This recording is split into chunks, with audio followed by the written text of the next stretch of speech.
Bienvenidos a My Economy, programa cripto de Radio Intereconomía. Hoy tenemos especial identidad digital y ciberseguridad, pero también cómo puede mejorar todo esto gracias a la tecnología blockchain. Hemos invitado a los tres fundadores de Blockout, a Josué López, a Yassir Dutrois, a Josué García Arcicollar, compañía que ofrece solución de biometría, de autenticación, también con la información guardada en blockchain. Hay más detalles, ahora los veremos en profundidad.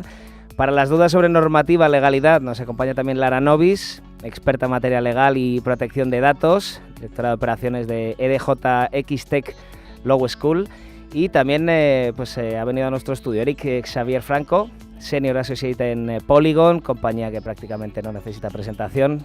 Hablaremos pues de casos de identidad digital, de oportunidades, de riesgos, de cómo solucionarlos, de cómo plantear toda la problemática que pueda ocurrir, ¿no? De descentralización de datos también, de la manera de marginalizarlos para que las compañías que los requieran tengan acceso a lo estrictamente necesario.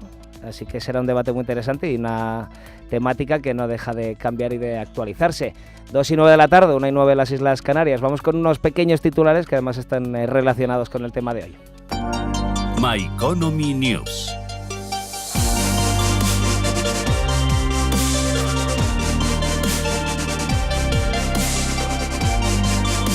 La inteligencia artificial ya permite generar fotos de documentos de identidad de DNIs indistinguibles de los reales. Cuestan solo $15 en la Dark Web.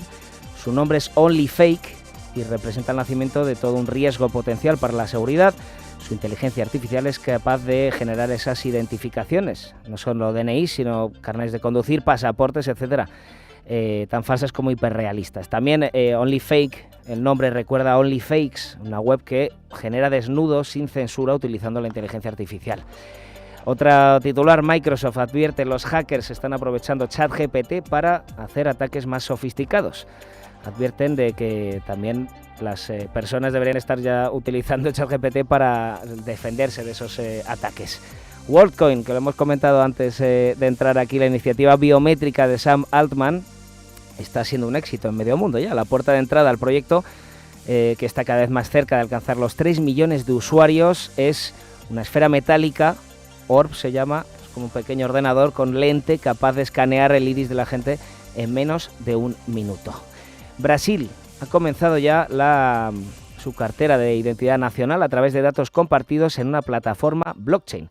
Las aplicaciones que utilicen blockchain pueden contar con ventajas, inmutabilidad de los datos, por ejemplo, prácticamente imposible cambiar o falsificar esos datos.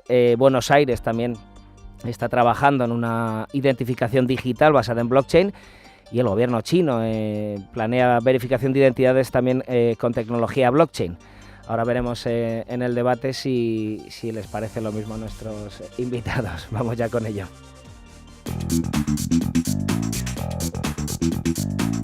Tertulia Cripto.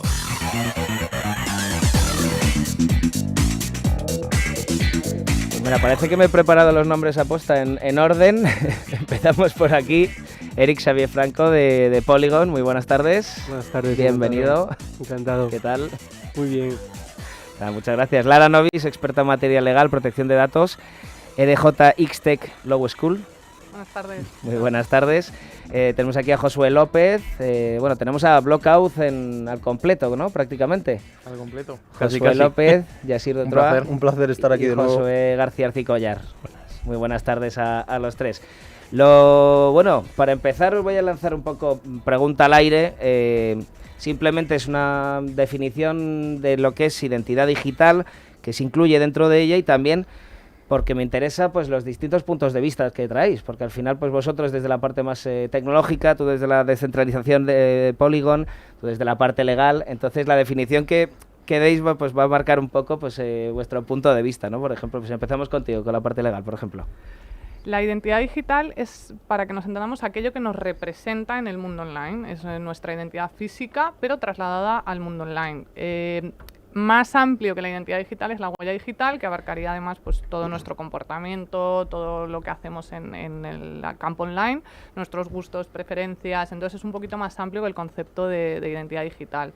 Pero básicamente el uso o lo que se busca con la identidad digital es poder operar online, hacer contratos, comprar en e-commerce y validar que efectivamente somos quien decimos que somos. Desde el punto de vista de Polygon... Bueno, desde el punto de vista, yo creo que la identidad digital, o sea, realmente identidad es todo, o sea, nos gestionamos nuestra identidad a partir de, todo está en nuestro teléfono móvil, ¿no? Y lo que pasa es que trasladamos el mundo digital es la ausencia de confianza, es decir, ahora mismo podemos confiar en que digo yo quien digo ser porque estoy aquí, entonces se genera una serie de confianza simplemente porque estamos en el mundo físico, pero en el mundo online nadie realmente, hay un meme muy gracioso que dice nadie sabe si eres un perro, ¿no? Realmente detrás de un portátil nadie sabemos quién es, entonces la idea de esa identidad digital es cómo la gestionamos de manera de que se genere confianza dentro de Internet y ya no solo eso, sino que esa identidad sea nuestra, ¿no? Dentro de Polygon lo que tenemos es un enfoque basado en identidades autosoberana, que el objetivo que busca es que el usuario sea quien tenga la identidad y que no la tenga un tercero, como puede ser una tecnológica que es luego quien gestiona y es el owner de esa información, ¿no? Esa es un poco la idea, pero identidad al final es todo, identidad de personas o identidad de cosas. Luego entraremos en quién tiene los datos de cada quien. Josué López, ¿qué es la identidad digital para ti? ¿Qué es la identidad digital? Bueno, primero de todo yo voy a empezar un poquito fuerte, porque la identidad digital no es tu email, ¿vale? Que muchas veces, a veces confundimos con que simplemente el hecho de poner el email ya dices, vale, pues es Manuel Pérez, ¿no? Pero la identidad digital va mucho más allá, ¿no? No solamente nos centramos en eso. Yo puedo poner en cualquier sitio mi email y poner otro nombre completamente diferente y la identidad seguiría siendo completamente diferente. Todo lo hemos hecho para aprovechar las partes gratuitas, ¿no? De Netflix, por ejemplo. Alguna vez. Sin duda. Entonces, realmente, ¿qué es la identidad en Internet? ¿No? Un poco lo has resumido muy bien, Lara, diciendo que al final hay que abarcar un poco más esa parte de la huella digital, el comportamiento. Realmente es más sencillo saber la identidad de una persona por el comportamiento que tiene en Internet trazado, que no por el propio email o cualquier otro tipo de información que introduzca cualquier tipo de usuario en Internet. Yasir. Totalmente. Yo estoy muy de acuerdo con todo lo que han compartido los compañeros. Para mí, desde mi punto de vista, la identidad abarca desde gustos, comportamientos, creencias, hasta lo que nos identifica, que son nuestros datos, ¿no? de identidad, ¿no? Pues tanto como pueda ser un DNI, una fecha de nacimiento, un nombre y apellidos o el sitio donde vivimos.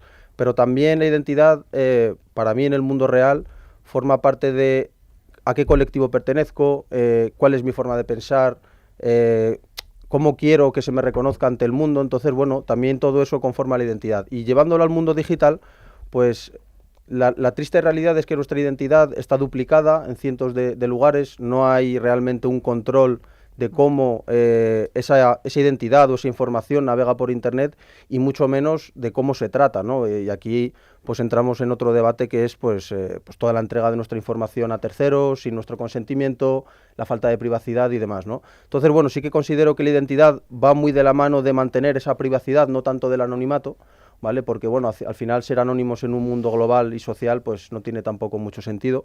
Y en Internet sí que es importante mantener la privacidad, no el anonimato, porque la información se la tenemos que entregar a terceros porque es necesaria, pero siempre intentando mantener esa privacidad o esa integridad de lo que es nuestra identidad, ¿no? Entonces, bueno, como ha dicho Lara y ha recalcado muy bien, es la manera en la que entregamos nuestra información en Internet y cómo pues eso opera, ¿no? y se comunica con otras empresas, otras instituciones y otras organizaciones. Josué. Pues mira, yo voy a hacer relación sobre todo a algo que ha dicho Eric, que es en manos de quién está la información y un poco el por qué o el cuándo, ¿no? Entonces nosotros defendemos que el concepto, etimológicamente hablando, para ser correctos, identificarse y autenticarse, son dos cosas que hasta ahora se han comprendido como que están en una cajita, pero lo que nosotros planteamos con la blockchain, con un poco toda la legislación que se está intentando aplicar, es pasar a un modelo en el que se separan estos dos conceptos.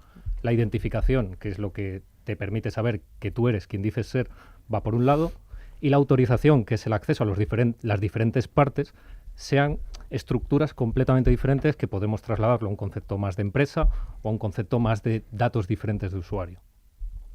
Ha habido un punto, ahora vamos a ir en quién tiene mis datos, que me parece que nos da para un debate entero, Sí. pero me voy a parar también en una palabra que has usado, Yasir, ¿cómo quiero que me vean? Claro, porque al final la identidad digital depende un poquito, y ya abro un poco, o sea, hablad cuando queráis todo el mundo. Sí. ¿Cómo quiero que me vean?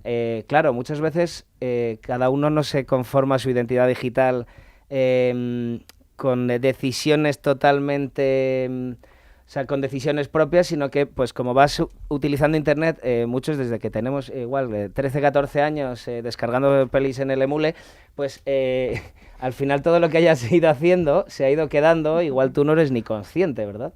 Sí. O sea, al final, el cómo me conoce el mundo, ahora las redes sociales han implosionado y han creado ahí también una manera en la que tu identidad digital se ve muy reflejada por medio de las redes sociales, ¿no? Pero quien se abstiene del uso de las redes sociales puede llegar a ser alguien desconocido en Internet, ¿no? Pero realmente si indagamos un poco más en ese historial, en esa huella digital de la que ha hablado Lara, ahí podemos encontrar muchos patrones de comportamiento que, bueno, pues que pudieron ser en un pasado y que realmente forman parte de mi identidad, pero que siguen ahí presentes y que muchas veces el acceso a rectificar o eliminar esa información, porque ya considero como persona que no pertenecen a mi ser, pues es difícil, ¿no?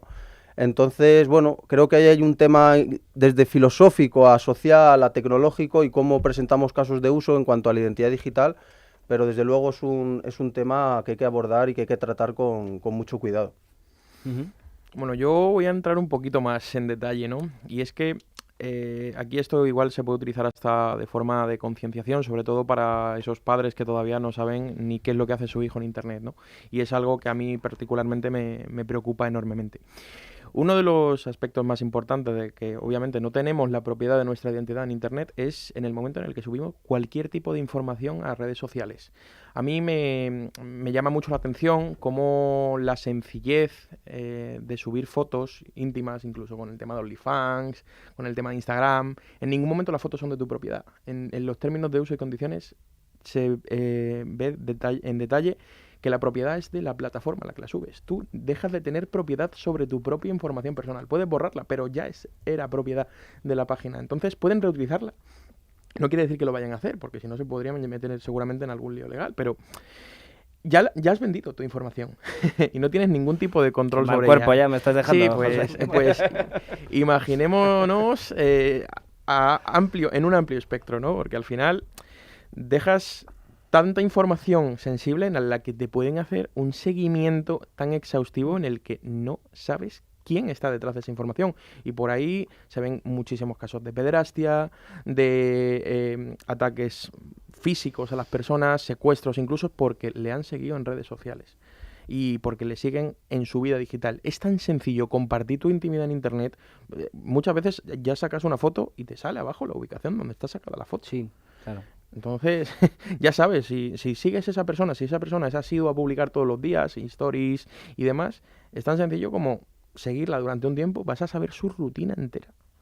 Y es algo que personalmente yo tengo muchísimo respeto a toda esa información que se comparte y que en ningún momento se tiene ningún tipo de control. Yo no tengo control. De hecho, un punto interesante es que alguna vez intentéis borrar vuestra cuenta de Facebook. No vais a poder.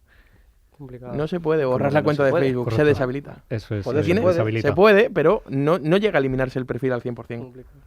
Bueno, yo creo que ahí sí, siendo muy complicado y lamentablemente es muy complicado, creo que entra en juego el derecho al olvido y por supuesto el Reglamento General de Protección de Datos que establece unos límites de aquello que se puede y que no se puede hacer.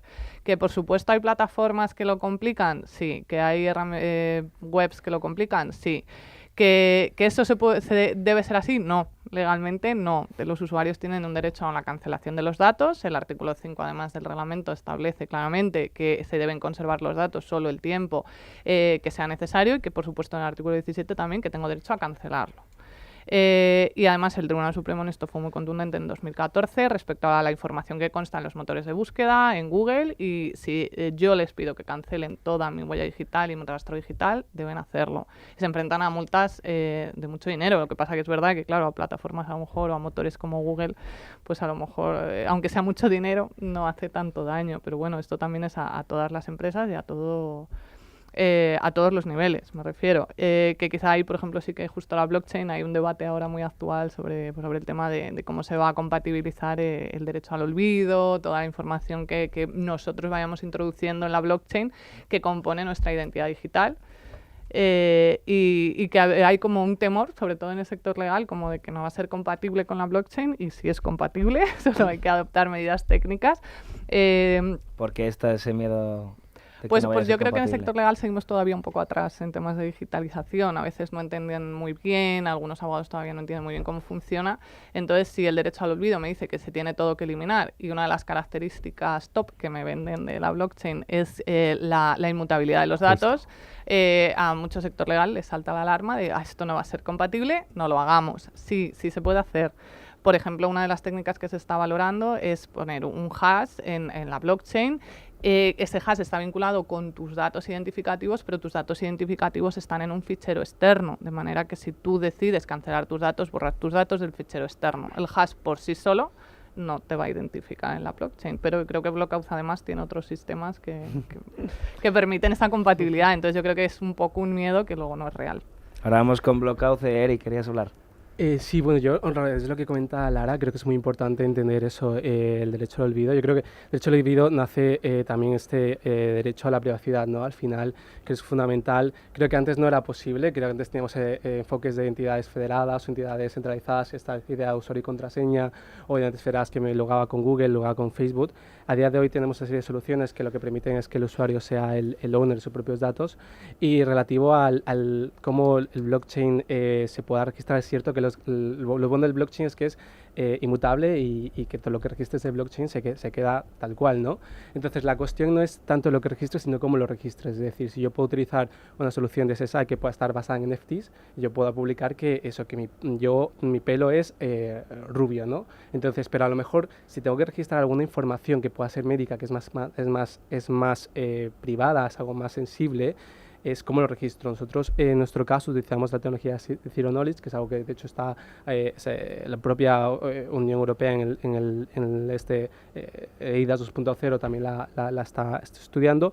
La tecnología de Zero Knowledge lo que hace es básicamente es que tú puedas probar tu información de tal manera que es como unas operaciones matemáticas que simplemente tú haces una pregunta, es decir, ¿tú eres español? Sí, no, y respondes simplemente con una información sí o no. Entonces lo que se vaya a registrar es una prueba, simplemente es una prueba que no es ningún dato privado tuyo. Entonces consigues aunar lo bueno de que es el blockchain de una manera privada, ¿no? Entonces dependerá el tipo de caso de uso, dependerá lo que tú quieras registrar, podrás hacerlo, ¿no? Entonces creo que la propia tecnología te puede ofrecer esas herramientas para, en función de qué tipo lo quieras registrar, cómo lo quieras registrar. Y eso es importante, creo que, este matiz. Esto que explica sería como un poco, si fuera, por ejemplo, X más Y es Z, Z es igual a pues, el sí o el no que dices. Claro. La otra parte, ¿quién la tiene al final? La tiene una empresa privada, está anonimizada, porque también es un buen debate antes. Aquí la idea del SSI es, tienes tres entes, que tienes el emisor, que es el emisor de esa identidad, que puede ser un gobierno, puede ser una universidad. Tienes el holder, que es el usuario, es decir, imaginemos yo, el emisor emite una información, pues información sobre mi DNI. Esta información la almaceno en mi wallet de identidad, que es un wallet que almaceno credenciales sobre mi identidad. Y el verificador, cada vez que quiera verificar mi información, imaginemos yo quiero aplicar a una empresa y esa empresa tiene que verificar que yo soy graduado en Derecho y AD, ¿no? Entonces verifica esa información a través, emite una prueba, oye, tú tienes formación X, respondes que sí. Esa información no se queda en un momento a la empresa verificadora. Esa información la tienes tú en tu wallet de identidad. Quien emite esa información es ese tercero de confianza, que es quien evidentemente puede decir atributos de tu identidad, ¿no? Entonces, creo que es un cambio de paradigma bastante interesante que viene un poco a solucionar o a dar un poco un valor añadido a eso, a la idea tanto ética como tecnológica como de valor añadido. Y salvaguardas, evidentemente, la privacidad, que es un punto muy importante. Un cambio de paradigma en el que estáis muy metidos, contándonos un poquito vuestro punto de vista desde Blockout, justamente una empresa, para quien no os conozca, autenticación utilizando esa información, bueno, guardando esa información dentro de la blockchain. Explícalo mejor vosotros. Empiezo yo y ahora me extendéis, ¿no? Dale. Vale, mira, es muy curioso el artículo 5 y el 17, ¿no?, que has mencionado, porque he tenido conversaciones largas y tendidas con el equipo de protección de datos, y uno de los problemas que se nos planteaba es justo lo que ha comentado Lara y Eric, que es la misma ventaja que te da la blockchain, es el problema. ¿Vale? La inmutabilidad, ¿no? Efectivamente, meto un dato y ese dato existe para siempre. Entonces el día de mañana alguien traquea ese dato conmigo y ya tenemos el problema. Entonces, esto de los hashes viene un poco a ser la solución, pero la solución tiene que ir más allá. Porque no solo vale decir, oye, este nombre que es un borrón de datos que nadie entiende lo guardo en la blockchain y mañana pues alguien sabe que ese borrón de datos es una cosa que se llama nombre y puede llegar a atarlo a mi persona. Entonces nosotros lo hemos llevado más allá y esa cosa que se llama nombre tampoco sabemos lo que es. Es otro hash que está guardado, está totalmente en la blockchain y el derecho al olvido lo aplicamos, y esto es parte de la información pública que tendremos en la documentación, es simplemente el hash que antes era una cosa larga y tediosa de entender por un ser humano, solo lo entendía una máquina, ahora es un vacío como una casa que ya no necesitamos y que tenemos marca de tiempo de cuándo empezó a ser vacío, que eso es lo que más nos importa a nivel legal. ¿Cómo es esta marca de tiempo que no lo pues básicamente cuando la blockchain genera una transacción, esa transacción lleva una marca de tiempo, de en qué momento exacto del día y hora y segundo se ha generado. Entonces nosotros nos basamos un poco en eso, en ese histórico de tiempo y en qué está y en qué momento está. ¿Vale? Entonces nosotros lo que hacemos es trasladar este concepto legal del derecho al olvido y el tiempo que tienes acceso a la información a una ventana de tiempo en la que a través de software, con el mismo clic que has usado siempre para autenticarte en cualquier sitio, puedas tener tú como empresa derecho al dato, a un dato en concreto de un usuario y se lo solicites a través de un software que tiene el propio usuario instalado. Que esto Eric seguro que conoce también mucho, ya que ha aplicado el tema de los data wallets.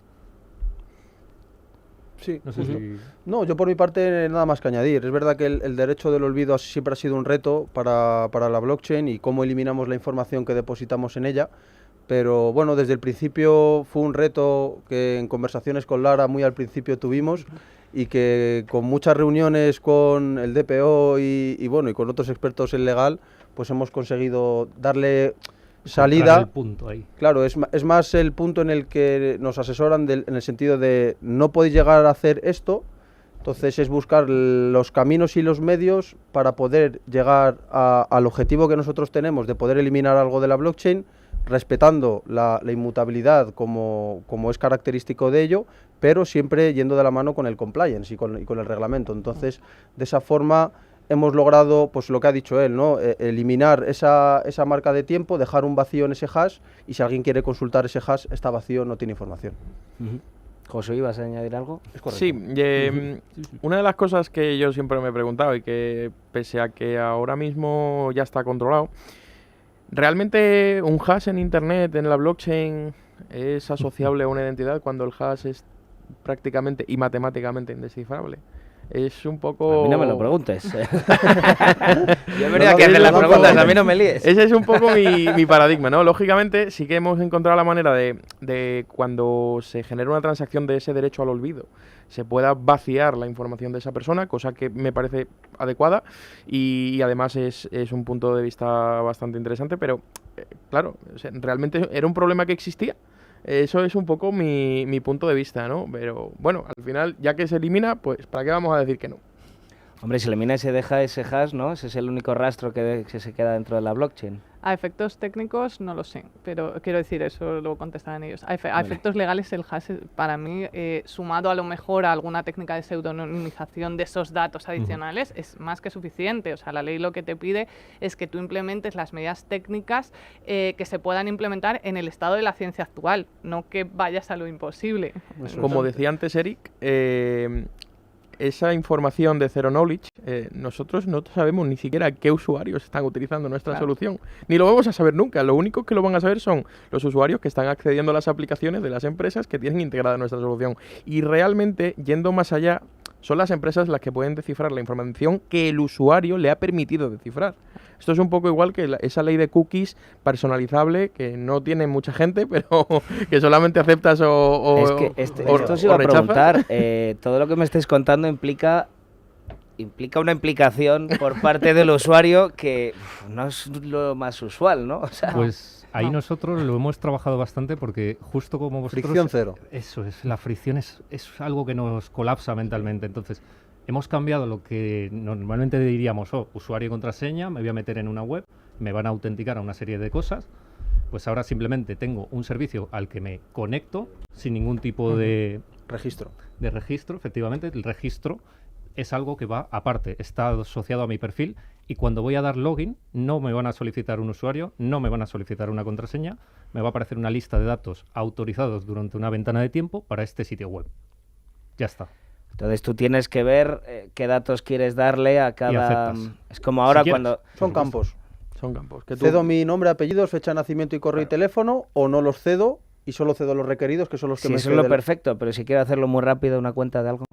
Pues Justamente. técnicamente estás haciendo lo mismo que cuando no lees la política de privacidad.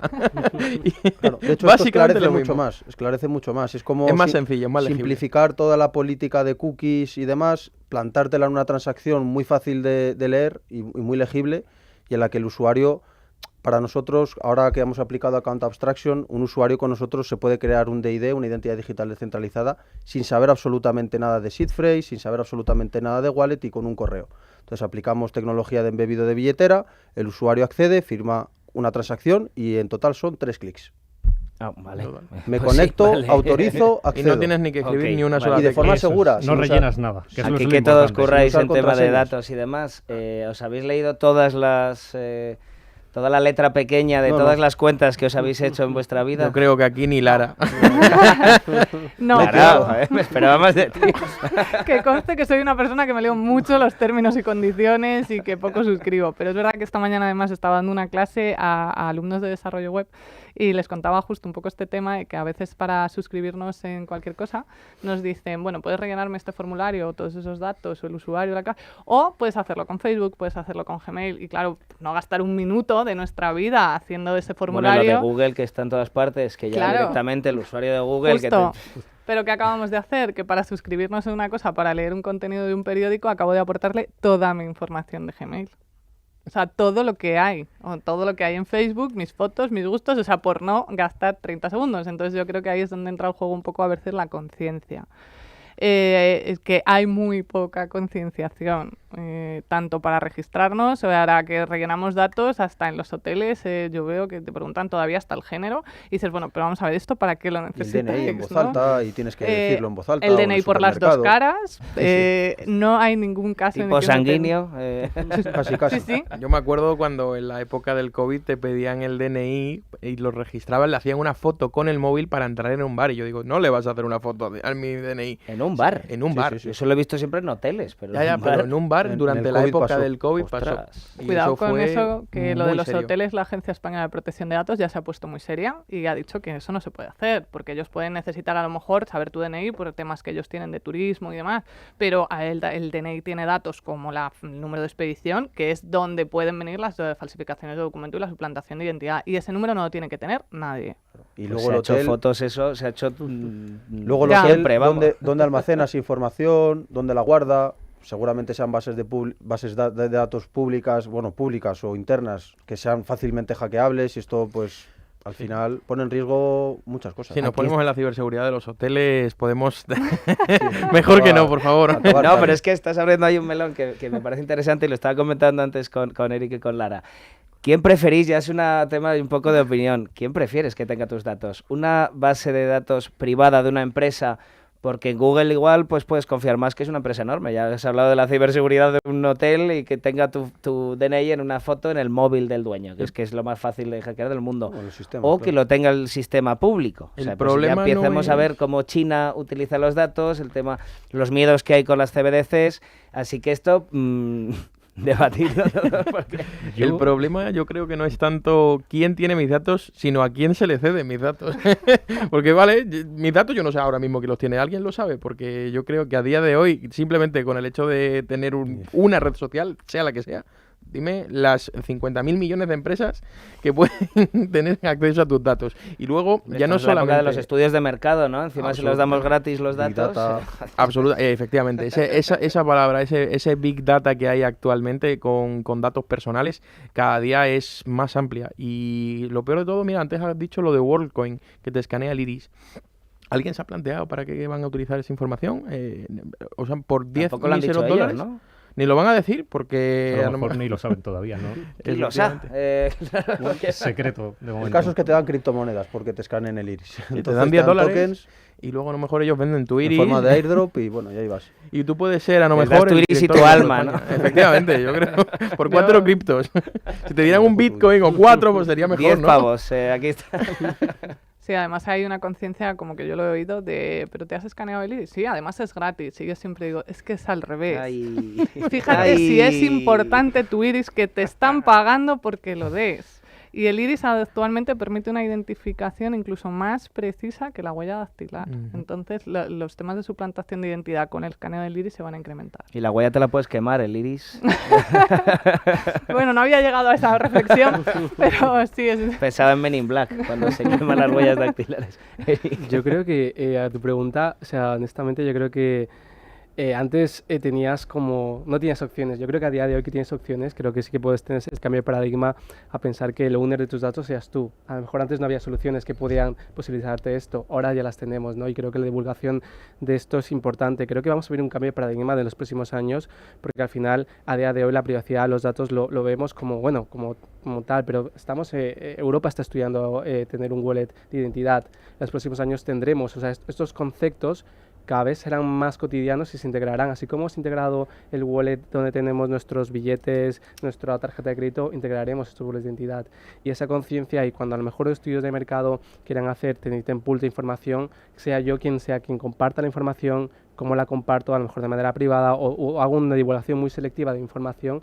Y creo que es un cambio de mindset que vamos a vivir los próximos años y que las nuevas generaciones han nacido con ello, ¿no? Yo creo que las nuevas generaciones ya no, si tú te vas a un chico joven o una chica joven, seguramente ya no te publica tantos posts en Instagram, te publica más stories que se caducan las 24 horas porque son más conscientes de la información que quieren publicar, ¿no? Entonces, para mí es eso, antes no teníamos soluciones, a día de hoy tenemos soluciones como la de Polygon ID, como la de Lookout, entonces creo que es fundamental que esa conciencia y que se implementen, que se estudien, que se analicen y que el día a día pues la utilicemos de la manera más friendly con el usuario, evidentemente. Yo un poco por contestar a la pregunta inicial de quién prefiero que tenga mis datos y por qué, pues yo preferiría que los datos no estuviesen ni a manos de muchas empresas ni en manos de los gobiernos o las instituciones, pero sí me gustaría que al menos una empresa fuese la responsable legal de todo esto y que todas las organizaciones gubernamentales atacasen a esa empresa en caso de que algo sea incorrecto.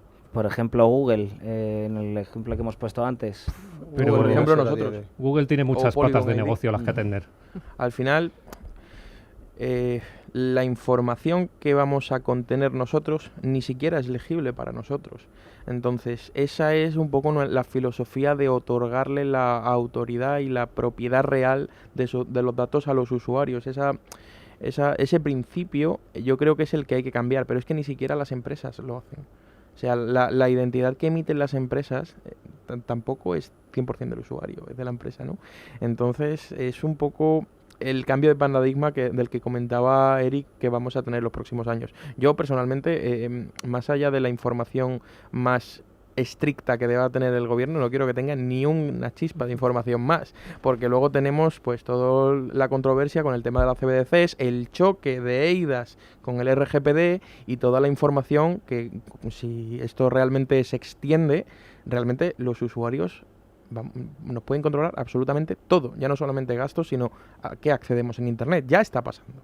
Ya está pasando. No tenemos ¿Hasta qué un punto ejemplo. está pasando? Pues podemos mirar a China. En China tienen lo que se denomina el Grand Firewall. Pero es que el Grand Firewall no solo... O sea, en China, por ejemplo, lo veía el otro día una amiga que se iba a Corea a pasar unos días y tuvo una escala grande en China. No podía acceder a Instagram, no podía acceder a TikTok, no podía acceder a Facebook, no podía acceder absolutamente a nada, ¿no? Y uno de los puntos es que se bloquea absolutamente toda esa información. No puede salir, no puedes acceder a nada de esa información. Y lo está controlando el gobierno chino. Y esto es posible que incluso en unos años, si seguimos por este camino, lo veamos en Europa. Y eso es especialmente grave desde mi punto de vista. Bueno, es que yo creo que China no está bien, evidentemente, pero está bien. No, pero está bien que lo podamos prever un poquito. En vez de verlo en una peli distópica, ¿no? Me hablabas antes de un pueblo entero controlado por biometría en China. Sí, desde 2013 se hace ese proyecto. Y bueno, a todos los niveles. Hay videocámaras por la calle, se recoge toda la identificación biométrica. Hasta los vecinos están tan concienciados, ya como que tienen ese chip mental. Policía al balcón, como en el COVID, ¿no? Tal cual, tienen mirillas en sus casas y te denuncian ellos mismos ante cosas. Sí, sí. Y a ver, yo creo que ahí, respecto a la pregunta, hay un poco lo que decía Josué, y yo soy del sector legal, igual en mis campos esto no es tan amable, voy a decir, coincido plenamente con Josué. Yo prefiero que mis datos los tenga una empresa privada, primero porque además tienen unos controles ultra estrictos de protección de datos, cosa que las administraciones pues a veces también por tema económico vamos un poquito por detrás implementando medidas, pero también por el riesgo de que ahora sí buscamos una identidad digital y una identidad digital europea para tratar de protegernos, para poder identificarnos, pero la normativa en el futuro puede cambiar y entonces esos datos ya están ahí y lo que ahora no hago, a lo mejor luego sí quiero hacerlo, pues por ejemplo como pasa en China. Esto no fue de un día para otro, de repente no se levantaron y tenían cámaras. Pero es que ahora ya hasta en China para hacerte un contrato de una teléfono móvil les quieren empezar a pedir pruebas de ADN. ¿Cómo? Sí. ¿Cómo pruebas de ADN? Sí, o sea, ya el avance de control poblacional es tan grande que ya no solo es que les pidan un reconocimiento facial para hacerse un contrato de móvil, sino que ya se están planteando pedir un reconocimiento de ADN. Para saber si estás enfermo, por ejemplo. Pues no tengo muy bien cuál es la finalidad de para hacer quién es un tu control. primo. Imagino que por el paso adicional de control, como todo el mundo tiene que tener un móvil, es la manera de conseguirlo. Bueno, los bancos estarán contentos, ya no necesitarán KIC. Claro. En el caso del KIC, por ejemplo, nos quería... El KIC y también pues tecnologías como el Zero Knowledge, el ZK, la tenía que apuntar, a ver, bueno... ¿Hasta qué punto creéis que la persona tiene que ser anónima o hasta qué punto, qué información tiene que ser pública? Por verlo un poco desde las dos maneras. Pues depende un poco de dónde venga el usuario, porque si es un usuario que ha nacido hoy y que se va a encontrar dentro de 20 años con todas las tecnologías bien maduras, pues probablemente tenga pero muchísima más conciencia de la que tenemos nosotros y su huella digital sea mucho más pequeña. Si partimos de la hora, tenemos diferentes grupos. Tenemos gente que entiende un poco esta tecnología blockchain y gente que ni sabe ni pretende saber.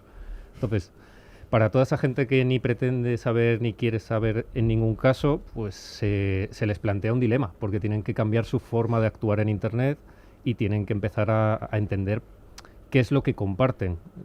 Un poco en relación a la frase de si no tienes que pagar por el producto eres tú, pues apoyándonos en esa frase hay que cambiar el comportamiento del usuario. Yo creo que un punto interesante aquí es también limitar realmente... A ver, al fin y al cabo la que solicita la información suele ser la empresa, el gobierno o la entidad que sea, ¿no? Entonces yo creo que aquí está mejor, aparte de la concienciación que pueda tener el propio usuario, el limitar qué es lo que realmente necesita la empresa en su proceso de negocio y limitarlo única y exclusivamente a esos datos y ni un dato más. A mí me parece muy interesante, por ejemplo, que para registrarte en un foro en el que simplemente vas a ver información y postear 4 cosas, te pidan el DNI o te pidan tu dirección de casa. Porque es que hay veces que para autenticar a una persona no hay otra cosa mejor que el DNI, aunque sea un foro. Pero es que es un foro, es que no tiene que tener acceso a tu DNI para absolutamente nada. Claro, ahí tenemos además soluciones como, entre otras, las de Polygon, que es una emisión de certificados, es una prueba de que tú has hecho algo. ¿Qué más prueba necesitas entre dos empresas? Ahí va la prueba de conocimiento cero. Es decir, yo llego a un sitio, a un espacio web, pongámosle un casino virtual, ahora un chaval de 16 años puede acceder a un casino virtual sin ningún problema, ¿vale? A no ser que sea un casino realmente reglado, que tenga, pero la mayoría no son así. Entonces, ¿qué nos ayuda el Zero Knowledge o la prueba de conocimiento cero? Decir que yo soy mayor de edad sin tener que evidenciar que mis datos estén expuestos en esa página web o en cualquier proceso de KIC. ¿El KIC es necesario? Por supuesto, porque, por ejemplo, un caso de uso muy útil es la bancarización de personas que están en situaciones desfavorecidas. Entonces, el KIC o el onboarding de usuarios para darse de alta, por ejemplo, en una fintech o en un banco, un neobanco, pues un usuario de África podría hacerlo desde el sofá de su casa, crearse una cuenta de neobanco. En términos generales, sí podría, si la empresa da servicio en ese país africano, ¿vale? O el que sea, o en Latinoamérica o en Asia. Entonces, el KIC viene a ser una parte más que autentica la identidad del usuario, pero también hay que tratarlo con comillas, porque ¿a dónde va toda esa información? Porque al final estás dando tu rostro, estás dando una foto de DNI por ambas caras. Y bueno, por lo que nosotros tenemos entendido con algunas empresas que hemos hablado es que ellos simplemente ponen la tecnología a disposición, el usuario pasa por ese software y los datos van al banco, ellos realmente no retienen nada. Y ahí aplican pues diferentes ISOs, esquema nacional de seguridad, diferentes sistemas que verifican que efectivamente la información que ellos procesan pues está en buenas manos, ¿no? Para nosotros el KIC es una pata más de la vertical de negocio que consideramos que es necesaria para dar un caso de uso masivo, pero queremos añadirle una funcionalidad añadida, que es que ese KIC, toda esa metadata se hasea en una credencial, ¿vale? Y esa credencial se emite sobre blockchain. Entonces, de esa forma, ese KIC o ese proceso de KIC sí que es 100% inmutable y mis datos no se van a ver suplantados por una inteligencia artificial súper sofisticada que de repente replica mi DNI o hace otros sistemas de intrusión, ¿no? O sea, al final, después de hablar mucho con empresas, esto no va tanto de proteger al usuario, que sí, que es el objetivo inicial y principal, sino de que si la empresa quiere evitarse una multa por poner en riesgo los datos de los usuarios, va a querer hacerlo y por lo tanto vamos a conseguir esa protección tan delicada que queremos para los usuarios. Y añadido a todo esto, una de las cosas importantes que hemos desarrollado en el concepto del KIC actual es que actualmente se recogen todos los datos de la información del DNI, se procesan con los datos faciales y se verifica si la persona es quien dice ser, ¿no? Nosotros hemos ido un paso no más adelante, sino más atrás. Es decir, no cogemos el 100% de esos datos a través de las soluciones de KIC que hay actualmente, sino que cogemos solamente algunos campos. Y un ejemplo de esto es uno de los casos que más se está viendo ahora, que es el tema de la verificación de datos en menores. Creo que la FNMT estaba generando una especie de QR donde se verifica que la edad de la persona era mayor de 18 años. Nosotros, con el proceso de negocio que hemos desarrollado, justamente por una prueba de concepto, básicamente lo que cogemos es, verificamos la edad, verificamos la cara de la persona, se procesa y automáticamente se genera como una especie de NFT. Realmente no es un NFT, pero se genera como una especie de credencial que se asocia al perfil dentro de nuestra solución. Entonces, de esa manera no podemos decir, no somos una persona mayor de 18 años, ¿vale? Pero si todo el mundo tuviera, por ejemplo, nuestra solución integrada dentro de su equipo, dentro de su móvil, y no tiene esta credencial, no podría, por ejemplo, acceder a páginas para mayores de 18 años, como casinos, pornografía, etcétera, ¿no? Y es un caso de uso muy interesante, porque uno de los grandes problemas por el cual se ha empezado a hablar todo esto es porque los menores estaban empezando a generar una especie de ludopatía, por así decirlo, con la parte de las apuestas, etcétera. Y con la pornografía. Y con la pornografía. Pero bueno, eso me parece menos dañino. Sí, te parece menos dañino, pero según qué edades y que sí, por supuesto, pornografía también. Es accesible para cualquier chaval con... No, pero cuando salió la noticia ya se empezaba a decir, a ver si van a hacer una lista de pajilleros. También pues mira, no lo había escuchado, pero gracioso, ¿eh? La verdad es que se habló en la redacción. Yo respecto al tema de KYC, creo que es fundamental, al final de una credencial pues puedes meter distintos tipos de atributos desde la persona, es decir, no es que muestres tu DNI, ya simplemente muestras atributos de tu DNI. Metadata. Y lo puedes hacer una prueba de ya sea sí o no, o puede ser una divulgación selectiva de esa información.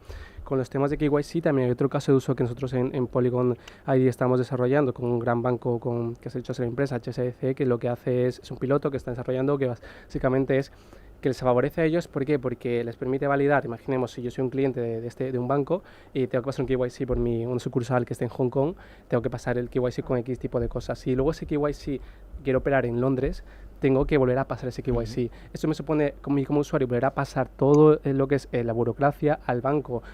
También operativamente es tedioso. Entonces, las credenciales desde este enfoque tienen una característica, son portables y reutilizables. Esa credencial, si la puedo volver a utilizar, la puedo validar con esta sucursal en Londres, de tal manera que no solo es un caso de uso que optimizas recursos, optimizas tiempos, es mucho más friendly con el propio usuario, ¿no? Entonces, creo que el tema del KYC sin duda es necesario, y que los modelos o los distintos casos de uso que se abren son grandísimos con estos nuevos enfoques que se están desarrollando. Queda nada, 4 o 5 minutillos, pero os quería lanzar también, o sea, hemos pasado un poco cuando nace Internet y empieza a ver pues las primeras páginas web, gente que ya tenía miedo un poco a compartir información, parece que eso se ha dado completamente la vuelta y ya nuestros datos los regalamos a cualquier aplicación tontunera del móvil o cualquier juego o cualquier cosa. Y ahora como que, pues sobre todo en el ecosistema cripto, veo como un pilar fundamental en el anonimato. Y claro, de pronto pues mi madre me puede decir, oye, bueno, pero que ese tema, ¿por qué tienen tanto miedo al KIC? ¿Qué tienen que esconder? ¿Qué les diréis vosotros? Lara, por ejemplo. No. Yo creo que eso es una respuesta técnica. O sea, Dale caña. Creo que eso Vale. Hombre, pues yo, más que tienen que esconder los usuarios, me preguntaría para qué quieren usar las empresas esa información extra que me están solicitando. ¿Sabes? No victimizaría tanto al usuario, sino a la empresa en este caso, y diría, oye, si yo tengo una serie de datos y tú necesitas uno, pídeme uno. Si me pides más, debería haber una entidad o un algo que a ti te permita. Tú te pones en el peor de los casos. Si me estás pidiendo una foto de mi cara, para algo malo será, ¿no? Correcto. En el caso de WorldCoin... A ver, el Reglamento General de Protección de Datos lo prohíbe. Otra cosa es que... ¿Cómo que lo prohíbe? Prohíbe que tú recojas exceso de datos que no necesitas. Ah, vale. Pero si la foto sí que te permite, ¿no? El sí, bueno, y tú consientes la foto subirlo, de tu cara. Sí, lo que pasa que quiero decir que eso de por qué piden más datos, bueno, en teoría solo deberíamos pedir los que necesitamos. Yo desde mi punto... Sí. Desde mi punto de vista creo que al final, yo que vengo también de la parte, antes trabajaba en parte más financiera, al final Web3 está siendo regulado de cierta manera, ¿no? Tenemos ahora MiCA, que MiCA te establece, te dispone de una serie de verificación del usuario cuando tenga que operar bajo X márgenes, ¿no? Entonces, la cuestión es, vale, si es cierto que un usuario cripto tiene lo que le gusta es la anonimicidad, pero si está siendo regulado para garantizar la estabilidad financiera, que es como lo llaman los reguladores, la cosa es, vale, si ya que tengo que validar mi información, al menos que la haga de manera privada, ¿no? O sea, no que te coja ahí directamente, te enseñe tu DNI o me desnude delante de ti, no. O sea, la cuestión es, si lo tengo que hacer porque me lo viene por un requerimiento normativo, que es el que lo haga de manera privada. Ese es el punto y creo que las soluciones que se desarrollan dan respuesta a ello. ¿Algo más que añadir? No solamente por parte de las empresas, sino también por parte de los gobiernos. Últimamente, y perdonadme un poco por meterme en este tema, hace unos días me salió una noticia de que Hacienda iba a empezar a embargar las wallets. A mí me gustaría saber que me explicaran cómo van a hacer esa obra de magia, eso ¿no? Es miedo. Pero por eso... ¿Lo habéis sentido? No, yo en ningún sentido. Yo creo que lo puse por alguna red social, que si me embargan un solo token, ya no solamente que me lo embarguen, que me lo cojan. Sin ningún tipo de... sin utilizar prácticamente imposible. Es imposible. A día de hoy es imposible. ¿Y qué dijiste? A ver si vas a amenazar a... No voy a amenazar a nadie. Quemo el ministerio. No, todo lo contrario. Dije que donaría todo mi patrimonio si lo consiguen, ¿eh? O sea, donaría absolutamente... Si te llevas uno, llévatelo todo, porque ya absolutamente no tendría ningún tipo de control sobre nada de mi vida, ¿no? Ni siquiera sobre mí mismo. Claro. Entonces, claro, llega un punto en el que tú dices, vale, o sea, pero ¿por qué para las empresas están reguladas, pero luego también nos encontramos que organismos públicos no solamente no están regulados, sino que no cumplen ninguna de las medidas que promueven? O sea, regulemos a uno y regulemos a otro. Estábamos hablando antes de una normativa sobre obtención de datos biométricos por parte de administraciones. Bueno, no es exactamente una normativa, ¿no?, de datos biométricos, es el nuevo reglamento de inteligencia artificial que ahora está en boca de todos y que se ha debatido muchísimo algunos aspectos sobre el tema de la biometría en los últimos meses, porque inicialmente se dejó claro, creo que el Considerando 21, que se necesitaba para ese uso biométrico una autorización judicial o una autorización administrativa y, por supuesto, en casos concretos, pues que necesito encontrar una víctima desaparecida o localizar a una persona que ha cometido un delito. Me pasa que ha sido un poco controvertido porque finalmente se ha metido un pequeño matiz que han debatido los estados sobre la posibilidad de que no se precise esa autorización en casos de urgente necesidad y debidamente justificado, pero ya entramos en términos legales pues que afectan un poco a lo que llamamos la seguridad jurídica, ¿no? Porque es como, vale, ¿qué es una necesidad justificada y de urgente necesidad? Obviamente todos entendemos, en el caso de un terremoto que tengo que localizar víctimas, pudiera ser, pero hasta qué punto no puedo solicitar una autorización judicial si siempre hay un juez de guardia y siempre, quiero decir, hasta cuando hay un fallecimiento en la vía pública se llama al juez, por ejemplo. Entonces, bueno, es un poco controvertido. No se sabe, yo creo, todavía cómo se va a implementar, porque una cosa es que se haya metido ese matiz y luego veremos, ¿no?, cómo se aplica. Nos hemos quedado ya sin tiempo, ha sido un verdadero gustazo y se nos ha quedado cosillas en el tintero, así que mira, Genial. ya volveremos a Eso es contar bueno.